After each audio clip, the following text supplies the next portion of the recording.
নমস্কার। আজকে এই ভিডিওর মধ্য দিয়া উত্তরবঙ্গের প্রশাসনিক আধিকারিকদের উদ্দেশ্যে কয়েকটা কথা কম। বিষয়টা হচ্ছে শহরাঞ্চলত নির্দিষ্ট একটা সম্প্রদায় মানে খুলিকলে রাজবংশী সম্প্রদায়ের প্রতি ক্যা বিমাতৃসুলভ আচরণ তোমরা করেন। এমনিতে শহরটা তো রাজবংশী সম্প্রদায়ের মানুষ ছাড়িয়ে দিছে, শহরত উপভোগ করায় বাদ দিছে। তো বর্তমান সময়ের সাথে তাল মিলিয়ে যায় কিছু কিছু মানুষ মোটা অঙ্কের টাকা খরচ করিয়া শহরত জমি নিয়ে বাড়ি ঠাড়ি করে দিচ্ছে বৈধভাবে।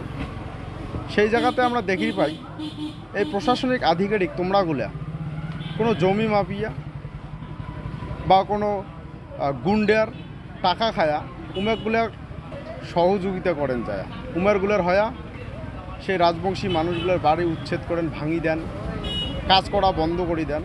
একটার পর একটা ঘটনা এইভাবে প্রকাশ্যে আসি নেক্সি। আসলে ব্যাপারটা কি? সরকার যে তোমার টাকা দেয় সেই টাকা দিয়ে কি তোমার পেট ভরে না? তোমার এই মাইয়া সাওয়ার সোনো পাউডার ছায়া ব্লাউজ কেনার জন্যে ওই জমি মাপিয়া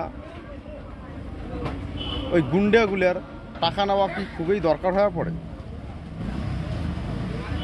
যখন এই বিষয়গুলো নিয়ে রাজবংশীর ঘর কথা কয় তখন বলে রাজবংশীর ঘর হয়ে যায় সাম্প্রদায়িক, বিচ্ছিন্নতাবাদী, উগ্রপন্থী। আসলে এই মেয়েগুলো রাস্তার নামের জন্য বাধ্যটা করে কায়? বিচার করো তো। তোমরা প্রশাসনিক আধিকারিকের ঘরে কিন্তু এই জায়গার সরল মনের রাজবংশী মানুষগুলা রাস্তার নামতে বাধ্য করেন। যখন রাস্তার নামিয়া মেজাজ হারাইয়া কোনো একটা ঘটনা ঘটায় তখন তোমরা আমি উগ্রপন্থী তকমা দিয়ে দেন।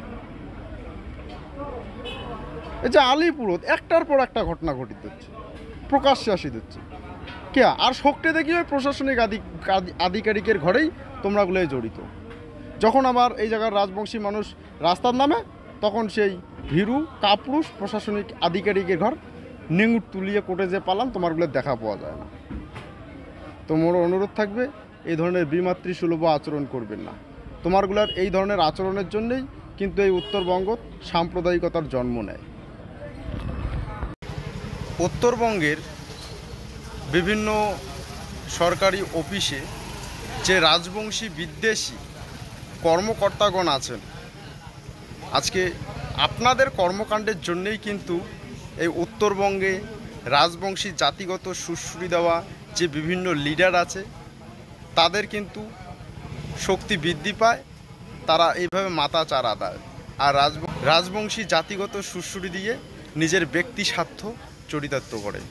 তাই আমি সরকারি অফিসের যে কর্মকর্তাগণ আছেন আপনাদের বলবো রাজবংশীদের প্রতি একটু সহানুভূতিশীল হন, রাজবংশীদের ঘৃণার চোখে বিদ্বেষমূলক দৃষ্টিতে দেখবেন না।